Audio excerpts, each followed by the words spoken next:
Thank you everyone for being here. I'm definitely in a happy place right now seeing so many of my students and alums here to join me for this conversation. And in just a moment, I'm going to ask them to really briefly introduce themselves, a little bit about how and when they've been part of the Instructional Leadership Master's Program and the work that they've been up to in the past and now as teacher leaders. I thought I would start by reading briefly from the flyer for today. So, teacher well-being, the heart of effective learning. When I was asked to pull together another panel for Connect Ed, I thought immediately about all the teachers that I work with and how it really feels like now more than ever, teachers are really needing support and needing to focus on their own well-being in order to be able to effectively show up for the students that we're serving. And because I work so closely with teachers, I thought that felt like a really relevant topic to center for this seminar. So I'm arguing, if you will, in this seminar that when teachers practice care for themselves, they are better able to show up for students in a sustainable and an authentic manner. So today we're going to talk about the importance of prioritizing teacher and teacher leader well-being in order to ensure that students are thriving. And we're going to talk together in this conversation about ways that we can prioritize well-being in our work. And then we'll also talk about the role that self-care plays along with that. And we welcome your questions along the way. I know that Deborah will be helping us to keep track of those, and we can also check on the chat over here. But I wanted to start first with a super brief introduction from everyone. So I'm going to go around the Zoom room and I'll call on, I'm going to call you all students because at one point you either were my student or you currently are teachers, the teachers in the room here, and I'll ask them to share your name, when did you finish or will you finish the Instructional Leadership Masters at the University of Washington?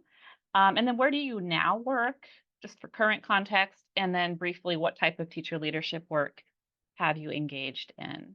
So I'm going to go around the Zoom room and I'll start with Beth. Hi, thanks, Sylvia. My name is Beth Thompson, and I graduated the Instructional Leadership Program in 2022. I currently work at a small private school in Shoreline, Shoreline Christian School, and I teach point 6 English, and then point 4 I do teacher coaching, teacher support, and utilize a lot of the things that I learned in the IL program with Sylvia. So I do kind of think of myself as a teacher therapist sometimes.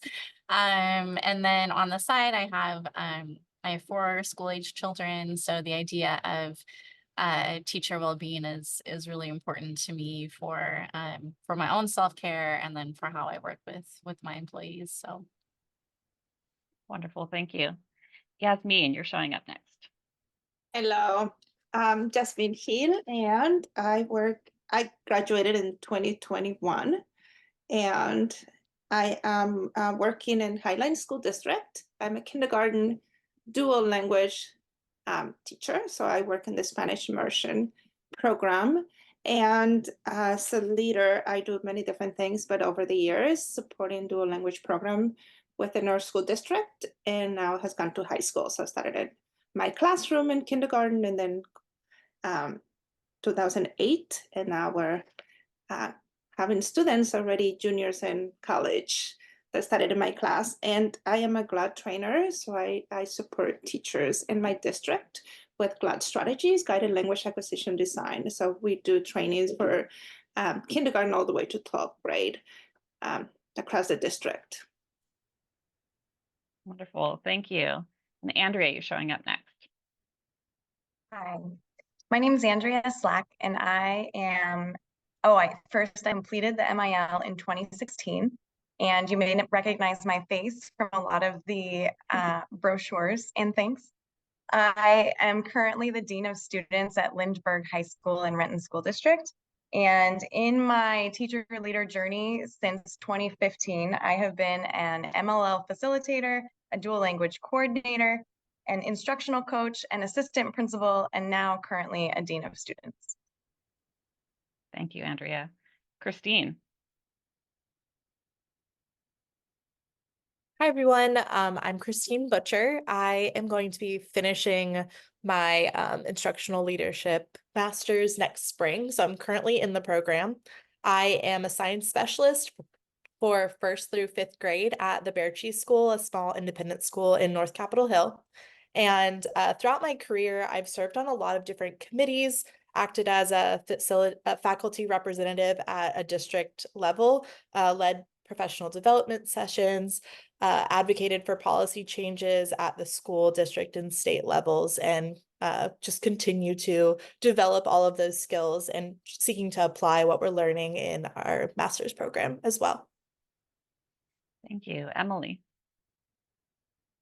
Everybody. So nice to meet everybody and be here today to talk about well-being and self-care for teachers. So I currently teach in Bellevue School District at Enetai Elementary. I'm coming up on 10 years of teaching, and I've served in a variety of roles. Right now I teach second grade, but I've also taught first grade, fourth grade, substitute teaching, been a co-teacher, MLL, SPED, reading, and ELA, as well as elementary ed as my endorsements and background. And a lot of my teacher leadership hats that I've been wearing for the last 5 years result in a lot of coaching, like informal coaching, mentoring, a lot of supporting teachers with GLAD strategies. So Yasmin, I'd love to talk more about that, and particularly how to support MLL students. And I'm also recently endorsed through Breathe for Change in SEL and yoga teacher strategies that can be used in the classroom with kids and for adults as well. I'm excited to collaborate with you all today. Thank you so much. A lot of ideas there to tap into as we talk today. Jessica. My name's Jessica Bagley. I think I graduated in 2019. It was right before the pandemic hit. I think so, yeah. Yeah. Right now I work in Renton School District at Hazen High School. And I've served on a bunch of different leadership positions, including formal full-time roles like an instructional and curriculum leader. And then currently I'm in the classroom again as a resource teacher and co-teaching, and also serving on formal teacher leader teams. Wonderful. And I remember when you were in the program, you were a tech instructional coach, right? Yeah. And Natalie. Good afternoon, everyone. First off, I hope you're enjoying the sunshine that I know we all have so needed. I know I have in the last couple of weeks or months. I also, with Andrea, graduated from the Master's Instructional Leadership Program in 2016. I currently serve as a Learning Improvement Officer in the Federal Way Public School System. Prior to that, I served in a variety of roles, some of which is the interventionist, instructional coach. I was an assistant principal, and I am currently at the University of Washington in the L for L program, really thinking about ways to integrate really mental well-being. And so I'm here as, yes, a panelist, but also to continue to learn in my journey of what it means for me, but also to really set those conditions in our schoolhouses and with leaders themselves as well, to really work through what this means collectively. So thanks for having me here.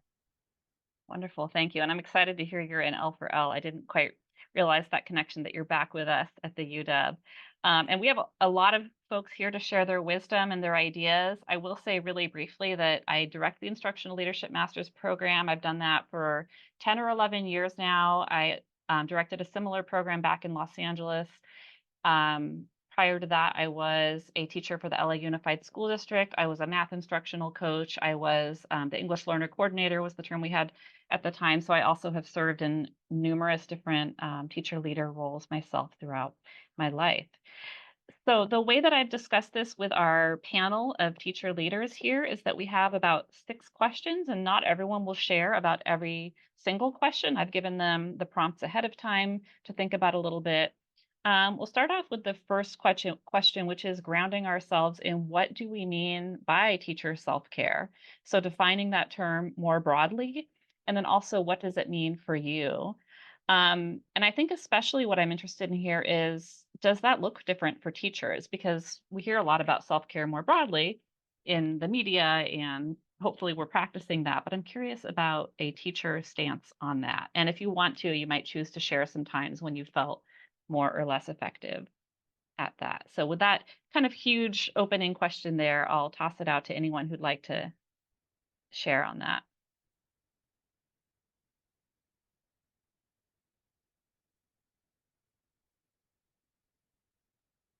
I can share on that. Thanks, So Christine.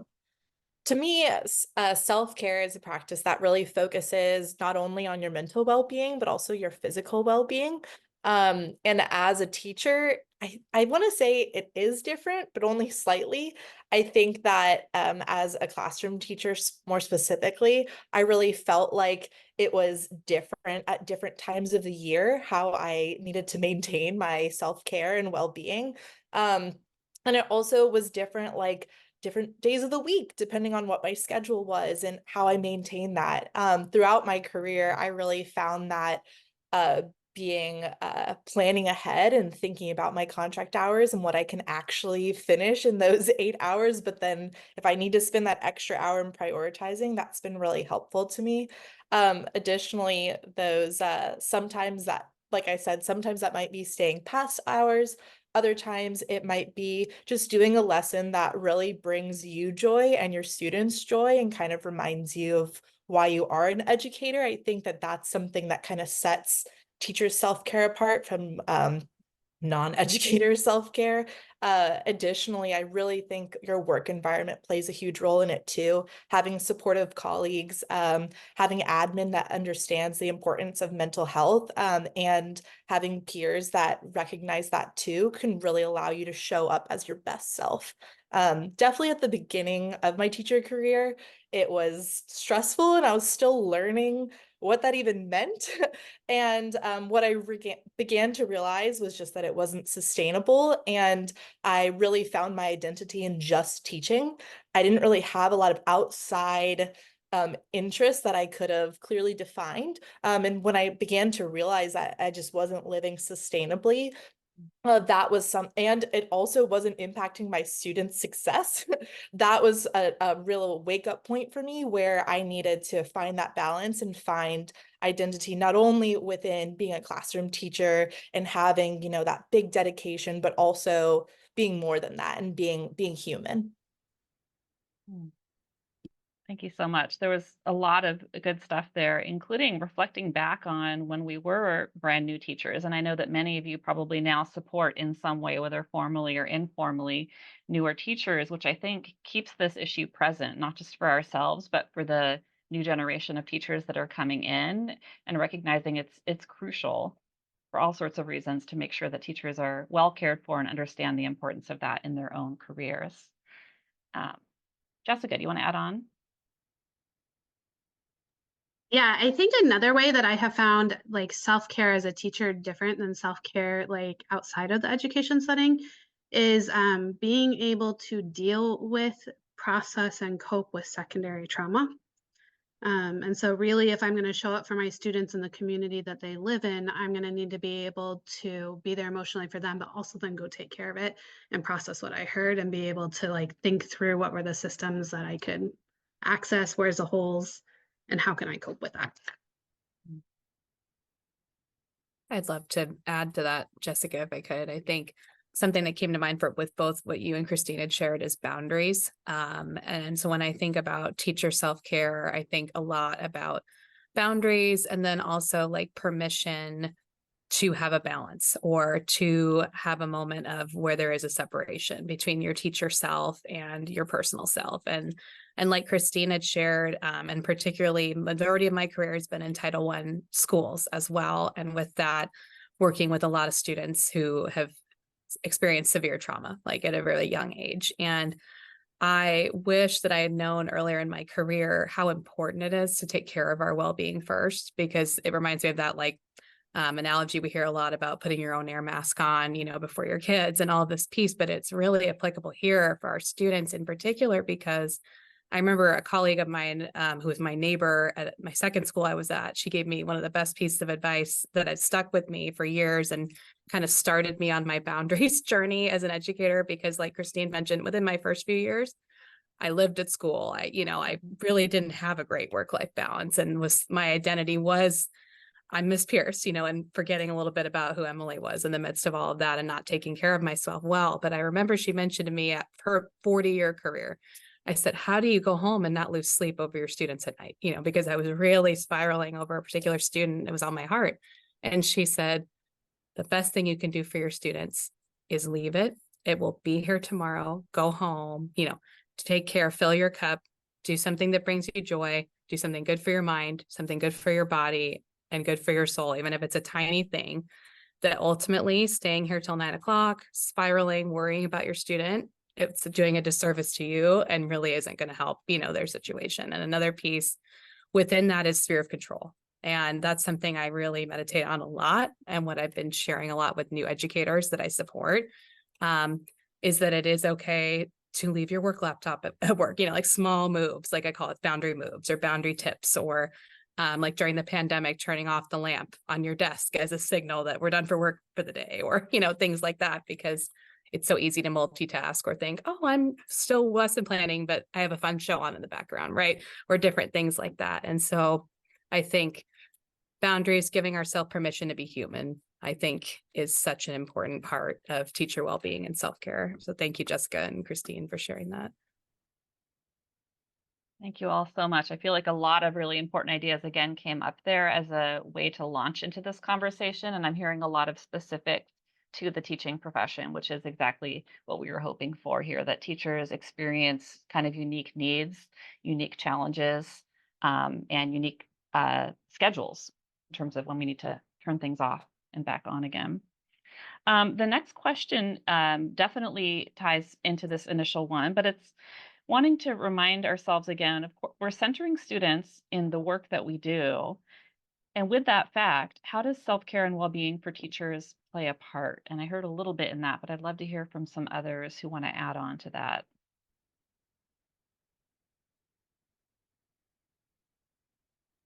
I could speak to that a little bit. I think in hearing this idea of self-care is that thought of like finding joy back in what I'm doing. And for me, and what I encourage a lot of my teachers to do is I find joy, like what originally brought me here was these relationships with students. So whatever I need to do to refocus myself back to student interactions, student relationships, if that means something doesn't get graded that night or an email doesn't get sent that day, but I had a really good personal connection with my class. We had fun, we enjoyed each other, or with a colleague if I'm doing more coaching type work. That to me is a big chunk of self-care. It like revives me for the enjoyment of the job. Makes me want to like get up the next morning and come back in, versus grading a pile of papers doesn't bring me as much joy. Maybe someone else it does, but for me, that like human connection back with these kids and these students, and I feel like it allows them to feel loved and cared for and safe in this environment. And therefore, I think we know from a lot of what we've learned, a lot of research, that when kids are feeling that safety and that care and this feeling like their teacher wants to know them, wants to have a relationship with them, they're going to be able to reach that next step more readily than if they're not feeling that. So I feel like across the board, that can be really beneficial for both my well-being, also theirs as well. Okay, so centering relationships authentically plays up on both sides, that students can feel that, we can feel that, and it's fueling that positive joy and reminding us of why we're doing the work that we do. From what there was sharing, yeah, go ahead. Well, as I was reflecting on this question, I heard a lot of kind of relationship with Maslow's hierarchy of needs.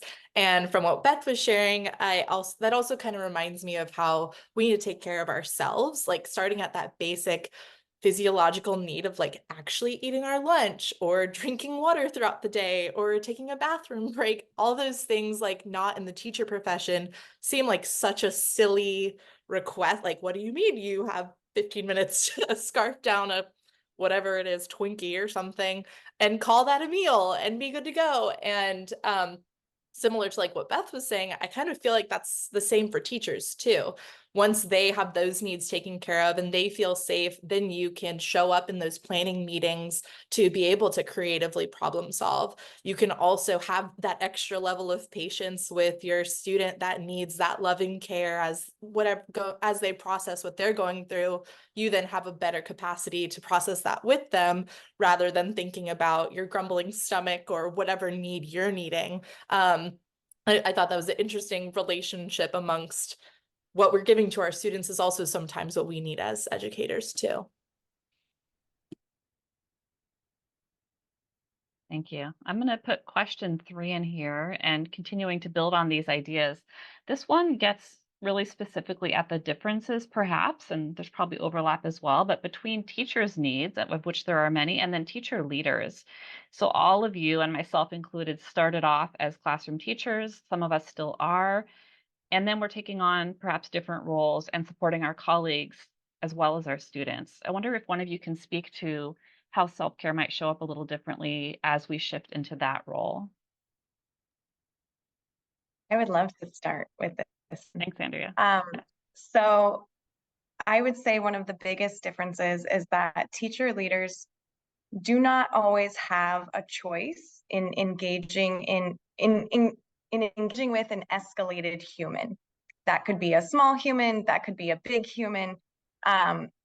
Teacher leaders are often in spaces and places where there is no choice but to engage. And I think it's really important for us to make sure that we are grounded and we are right within, and that we have those strong habits and practices for ourselves to be able to effectively de-escalate or do what needs to be done in that situation. I think it's really important for us to be able to really listen and be calm and be centered in our why and just all of those things, because escalated situations are always difficult. And we can't do what's necessary in that situation if we are quickly escalated ourselves.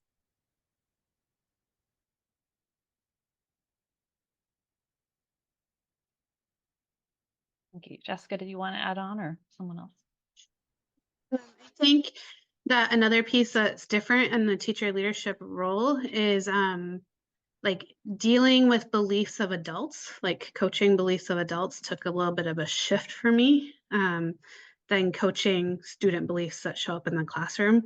And I definitely give more grace to students than I did to adults. And like working through that and why that was a huge part of the teacher leadership care.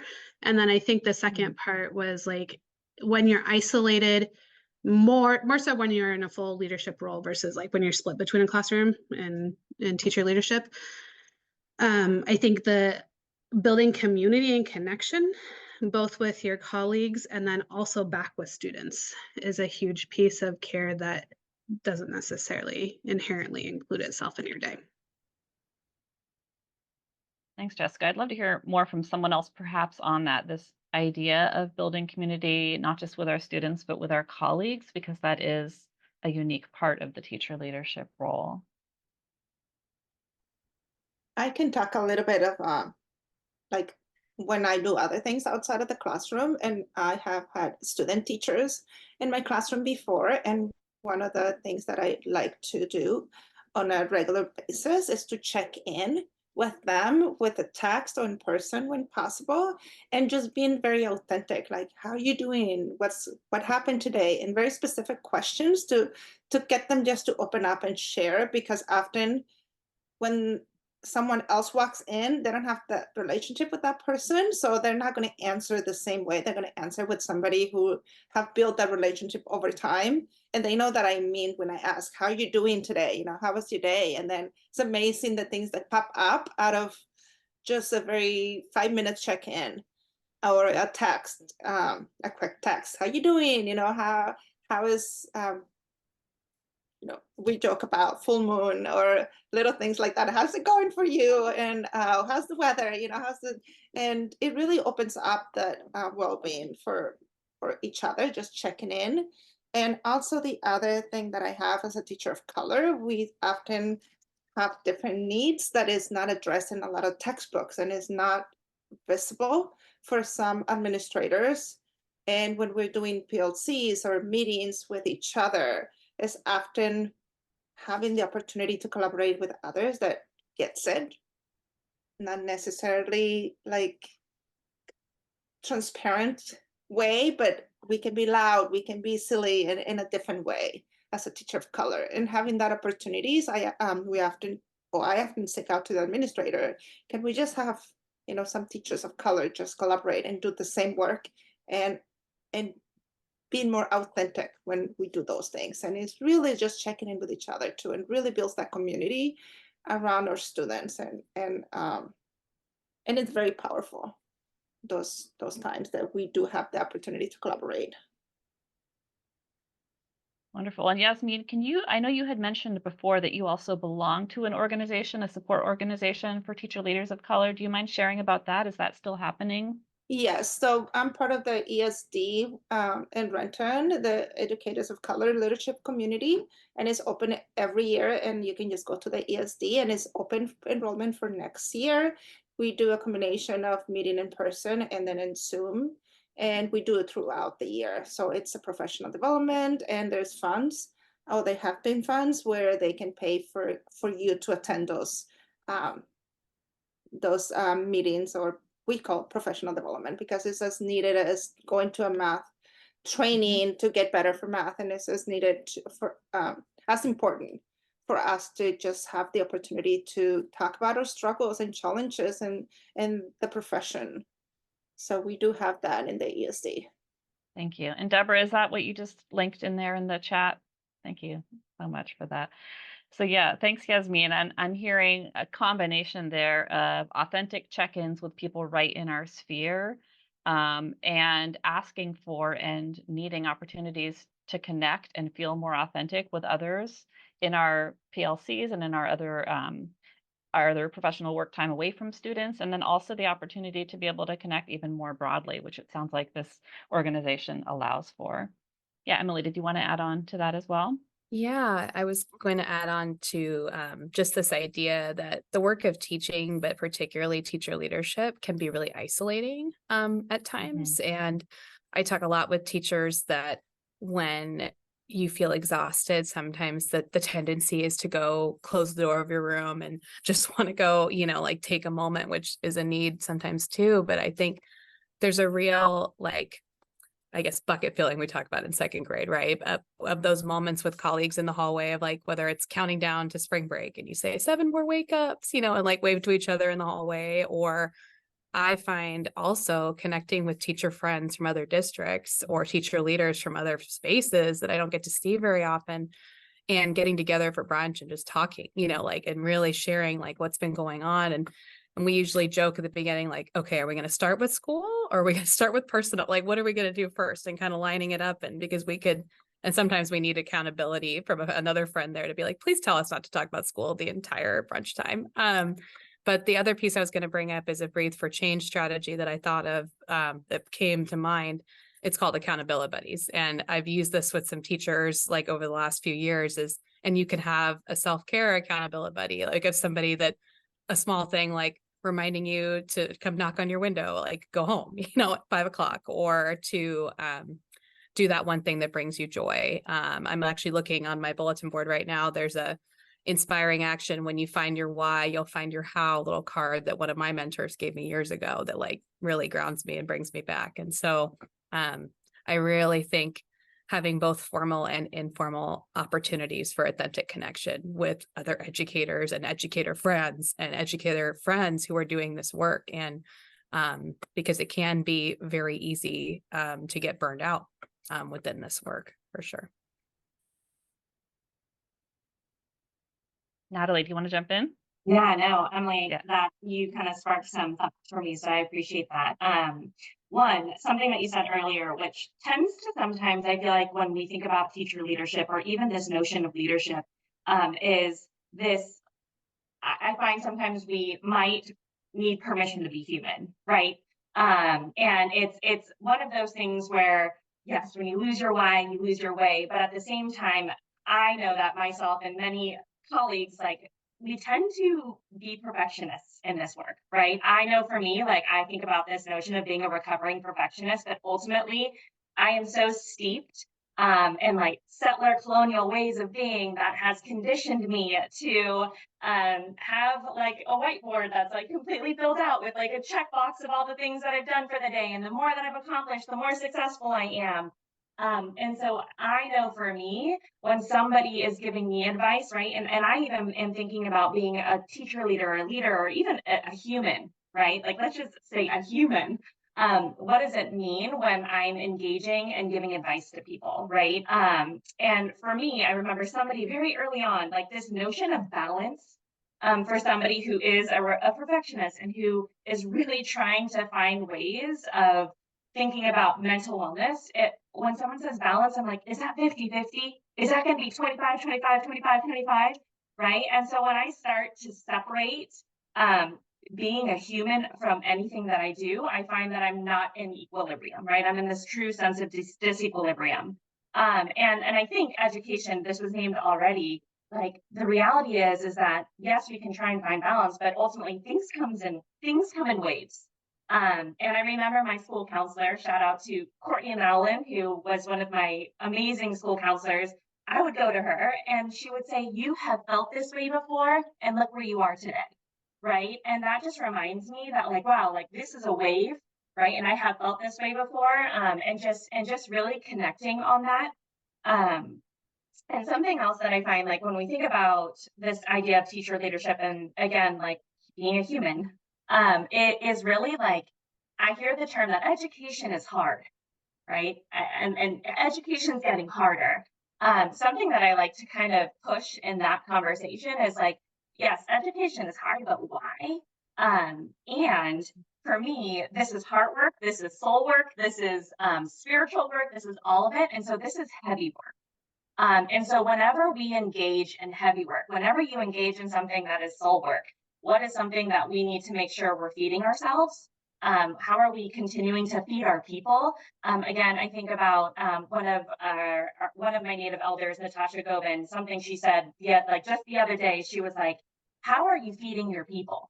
Right. And that can be with food, right? I mean, how are you? That could be a multiple layered question. How are you feeding your people? And what it looks for me might look very different than what it looks for Andrea, might be for Sylvia, right? For Yasmin, like for anybody in this space.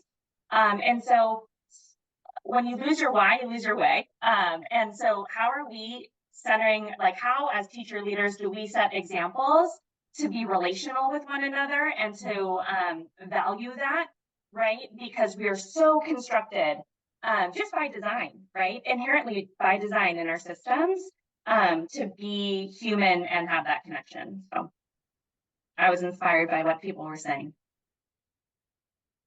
Thanks so much. Yeah, I'm reminded of recentering relationships and almost advice. So the next question I was looking at, so some of the next questions we have here are, what advice would you give? And I feel like we've been hearing some of that advice and support. And for me, it might be drop everything and center relationships.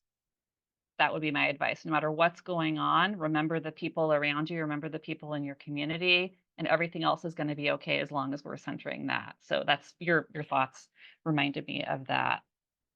So with that said, that is prompt number 4, and I'm hoping this just can continue to flow organically. What advice or support might you give to others in terms of self-care and well-being? I would like to share some of the things that I learned in the Educators of Color leadership community was to have 3 911s. And this was the best thing. Yeah. I've been in the profession for a long time. And we were actually given business cards that had 3 lines, and it has, would you be my 911? So we were to find 3 adults that they were connected to us one way or another, didn't have to be a coworker, that is willing to pick up the phone if you call them at any time, or if you knock at their classroom door, they were open to open the door and just let you vent. This is a person you had an agreement that they knew you were their 911. So you knew, oh, they said this is a 911 call. You knew that was a signal of a person who needed you at that moment, professionally, personally, everything. It was kind of like drop everything and just put the attention to that person. And I have used that a few times. And it was not an administrator. It was not somebody who was necessarily giving me an advice. Just somebody who was there for me to call the 911. And it's been very powerful. And I just got another person who called me last week, like, I need to make a decision. I need you to listen to me. And she just had to say it out loud, and that I didn't have to give her an answer. She had the answer already in her, but she needed the reassurance that I was going to answer the phone call, 911. You always expect somebody to be there on the other side. So I highly recommend teacher leaders to ask others, do you have a 911? Can you be my 911? Mm-hmm. I remember that, Yasmin, when you shared that. I thought it was brilliant. I've held on to that these years. And I'm seeing Bonnie in the chat calls it an SOS call. I think, a similar idea of someone, from what I heard, it's like there's no question about it, that you don't have to get into all the details per se, but it's someone is there unconditionally to help support you when something comes up. I love the formality too of will you be my 911? Sorry, I like that idea. It's like a Valentine's. Yeah, Andrea, do you want to add on? Yeah, I'd like to add, basically to reiterate what people have been saying from the beginning about the self-care, is that making sure that you really find what brings you connection, and you always take time daily to do the things that you back up. Because like many people have said, this work is isolating. This work can be challenging. This work it's a work of heart and soul. And we really need to make sure that we're okay to then be okay for everybody who needs us. And I would also say, pay attention during the day to all the small moments of joy that happen, because we work in a profession where joy happens constantly, like all day. And they're small, so they can be easily missed if we're too caught up in our heads or our feelings. And so really making sure that we're present and seeing those moments of joy is so sustaining. And then finally, as people have said, it's important to be in a healthy and safe environment as well. And so my last piece of advice is that if you are ever in an unsafe or unhealthy environment, do what you can to improve it, but then also make peace with leaving or walking away, because I don't think we talk about that enough in education. And as a queer woman, I have been in situations that have not felt safe and have not felt healthy. And I believe we have so many messages that come at us that we're supposed to stick it out, and we're supposed to be there for the kids, and we're supposed to dig in our heels and do all of those things. And I think it's really important for us to remember that we are human, and everyone around us deserves our best, and we deserve the best for us too. And so the final piece is just, if you are ever in that space, it is okay to walk away, and it is okay to make peace with that. And there is employment beyond. Can you say that last piece again, Andrea? Because the voice went out a little bit. There is. Oh, I'm sorry. And you will be hired again. There are okay. There is employment. Jobs. That's what I thought I heard you say. Yes. Yes. Okay. There is employment beyond that. Right. There is employment. Thank you so much for that. Yeah, we deserve to be and feel safe, and not every situation is going to give us that until we have the right to seek that out. Thank you for that. To kind of piggyback off of Andrea, I find my drive home is the best place to reflect on those joys throughout the day, and I try to make that an intention. Unfortunately, my drive home, and fortunately, my drive home's short right now, but I find that that's a great problem to have. I'm like, oh my gosh, I haven't even thought about this part yet. And then that just overflows as I continue to go home. So finding and reflecting on those specific joys, I think, is really helpful, and is also a great ending point, which then can translate into the next day feeling more revitalized, because the piece of advice I have, along with finding the joy, is just accepting that the list of things is never going to be finished and it's never going to be done. And reflecting on the joy at the end of the day in order to start your day off with, okay, what do I need to prioritize? Maybe find that balance that isn't 50-50, but isn't like you were saying. But prioritizing that list of things that need to get done can help you rebalance on what needs to happen during that day. And for me personally, I need a timer. I'm only going to dedicate this much time to this. And if I don't get finished with it, then I need to rethink how I'm doing it. I was a classroom teacher before becoming a science specialist, and having that big content transition, I found myself spinning my wheels and getting back into unsustainable habits again. And that really having that timer, hard stop, just like we kind of do for our students sometimes, was a really big help with me in just making sure that I was prioritizing things on the list, and then just getting back into resetting that not everything's going to be done, and that's okay. Kids are still going to show up. You're still going to be fine. You're still going to go home and make a delicious dinner or whatever it is and relax, and being accepting of that too. I'm gonna add something that has helped me with entering into the classroom, and I'm not two different people. I'm not the home person and the work person. I'm the same person. And something I put into effort this year is I have I'm at my desk right now, so I have like a notebook, and I really tried hard to not come in the first thing in the morning and just dive into answering emails and doing all the other things. But I sit here and I do like a brain dump for if I can carve out 5 minutes. If not, I'll just everything that's in my head. This is just all the stuff I need to get done today. Here's all the things that are bothering me from home. This is what I was thinking about in the drive here, whatever. And I just get it on a piece of paper. And that helps me to like recognize that those are worthy things. They have been, they are real, and they're here on a piece of paper, and they're important. And now I'm going to set aside the ones that need to be handled at work and the ones that don't. And I've noticed that allows me to be a lot more present in the classroom, and not pushing aside my own personal needs, but honoring them, and then coming back to them when it's appropriate to come back to them.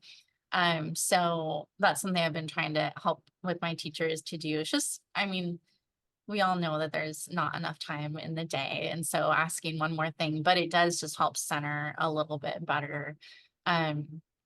Or recognizing the things that happened the day before, like this good thing happened, I don't want to forget that, so just whatever part that can kind of allow me to be, I am a person, I have feelings, and I have events that happen and things that bothered me, and all these other relational issues outside of school too. So that's been a peaceful move on my part that I've enjoyed in terms of just like well-being of the person. Okay, great strategy. Did you want to add on, Emily? I did, if I can. I was going to say we have one in common, which is the honoring your own needs. There's a quote that came to mind earlier, and I can't remember who said it, but it's like loving yourself as an act of resistance in and of itself. And I think Natalie, you mentioned earlier, our work is such heart work, such soul work, and therefore such hard work. And I think that really we can often do ourselves a disservice by not giving ourselves the same love, tenderness, compassion, and care that we do to our students. And just as a reminder, something that's been helpful to me of like nurturing yourself in those same ways and honoring your needs. And so what that looks like often for me is, and I do this with my friends too, to try and hold myself accountable, but what do I need right now? Like sometimes it might be staying a little longer with the timer, and it's going to feel really good to get these 3 things done, and then I'm going to go home. And other days it might be, I just need to go home and call a friend and read a book for fun or do something for myself. And I think the other piece that's always comes up for me when I think about self-care advice or well-being advice for new teachers or veteran teachers is boundaries.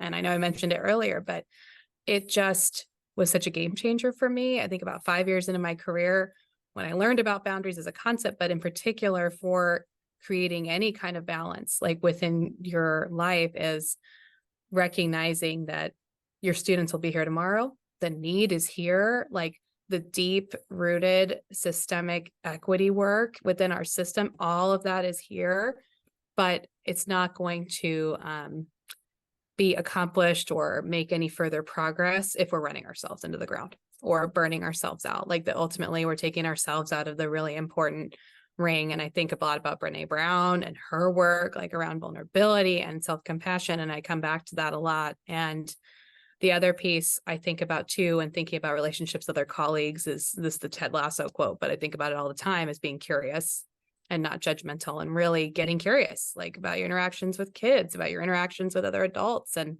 that can center me sometimes, of bringing it back and when, okay, like what's happening here for me, but also how is this person showing up and how can I best show up for them in this moment? So much good advice. We're not getting it all down, but I just wanted to acknowledge that all. Yes, Natalie, jump in. I'd love to build on some of what was shared earlier. Beth, you kind of said like figuring out like what's important. And so something that I literally use in my life is the urgent important matrix, right? When everything's important, nothing's important, right? And then I don't know if you're like me, but I just like stew, and it's like, stop admiring the problem, just go, figure out what you need to do and what's not really that important right now. And you can just set away. Maybe it just never gets done, and that's okay too. But something that I once got from, I don't know, somebody who clearly was in my space when I needed them, was really figuring out, right, in the workplace. I love that idea of staying curious. And yet we're human and we feel how we feel. And ultimately knowing who it is that makes us feel how we feel. And so there's this frame that I like to think of, not in any negative light, not to say that anybody's a bad person, but is this person my fountain or are they my drain? And they can be my fountain or my drain for various reasons, right? A drain could be like, if this person asks me to do everything I need to do, they're naturally going to be a drain, right? But just like, or that spiritual sense, we just philosophically disagree. And I know when I enter this conversation, this person is potentially going to be one of my drains, not in a negative mindset, but really deeply knowing yourself. So then when you know you're going to be leaving that situation, how are you going to heal, right? How are you going to heal emotionally, spiritually, physically? Do you need to have water nearby, right? And so I know for me, sometimes when I go into situations, I kind of have that framing. And it then positions me, right? When we have this notion of like engaging in a courageous conversation or engaging in just any conversation for that matter. Is this my person? Like, are they my fountain or a drain? So that's something else that I think about. I would like to add something that I don't think we have covered yet as a classroom teacher, to say no to some of the trainings or professional development that they offer. Like, okay, you're required to do this. Like, okay, to what extent it's going to help me meet the needs of my students right now. So questioning things and being curious, but at the same time, I like to offer choices to my principal, like, okay, we're going to do this and this and this. Like, looks great in paper, but right now, what my students need, what I need doesn't match. So what else, what other option do I have? So speaking out to what you think at that time of the year, because somebody mentioned, every month is a different ball game, and especially in kindergarten, I teach kinder. So the needs, they're different. And especially if I had the professional development for 2 or 3 years in a row, like, you know what, I'm proficient in that. I feel like right now, what I need, what my students need is not it. I need this. So just seeking out, and it really fills my cup. So being challenged cognitive, it's something I like to learn. I'm always looking for ways to really meet the needs of my students. So right now they're doing something, UDL. It's new to everybody, and I want to extend my learning. And so like, okay, we're going to do this, but we already did this last year. So can I do something else, So always seeking out to what I need, what my students need at this time. So kind of talking about also, you say the urgent and important. This is important, but this is urgent. Right now, this is more applicable to what's happening in my world. And also just being honest about this is happening, I need help, and seeking out who can help me. Like sometimes I go to an administrator, I need help with this. I'm not sure who is the person to talk to, who's the person who is going to help me figure this out. So really being honest with myself and not trying to solve everybody's problems on my own or my students, because it's not possible. So really seeking out for those moments of times where I'm like, don't have to figure out things on my own.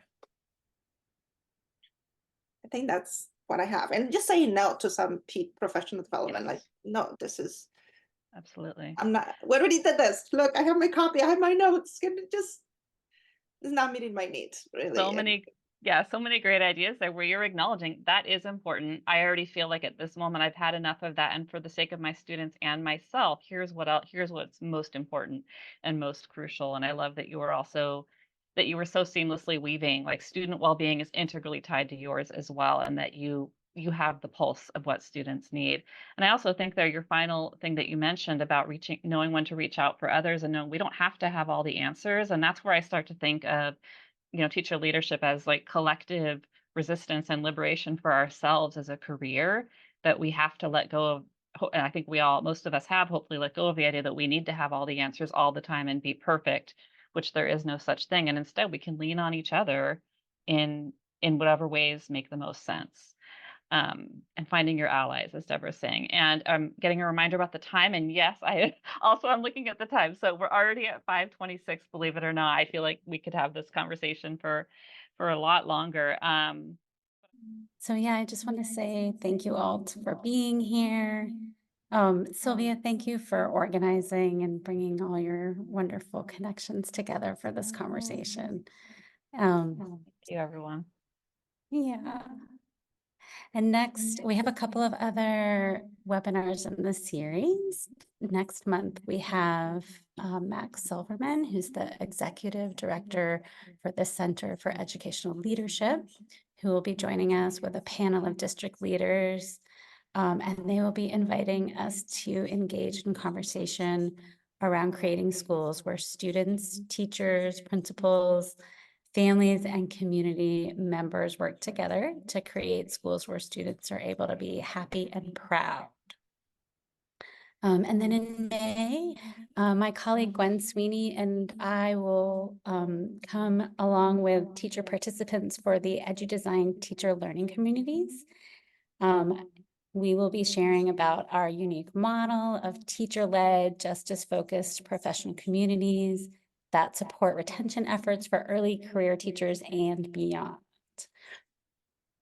And there's a question here about these webinars are recorded and available for sure if you can't attend. So I know we had quite a few people signing up who weren't able to make it now, who will access this later. And please feel free to share with your colleagues and friends and other people who might want to hear as well. And I do want to say, I think a little bit more formally, thank you. Thank you to all of my students and teachers and alums who took time out of, the never-endingly overflowing bucket of what you're doing to be here in conversation with each other. I really, really appreciate all of you. And I'm a time-oriented person. I still have that too. I'm like, if you need to go, that's okay. Yes, yes. Thank you, everyone. Thanks, Bonnie, for sharing. Thanks, everyone who was here. Yes, thank you all. If you're interested in getting clock hours for this time, you're welcome to register for that. There's a $15 administrative fee, but it will be, we'll send you a coupon code and it will be free for the remainder of the series. So just a little plug there. And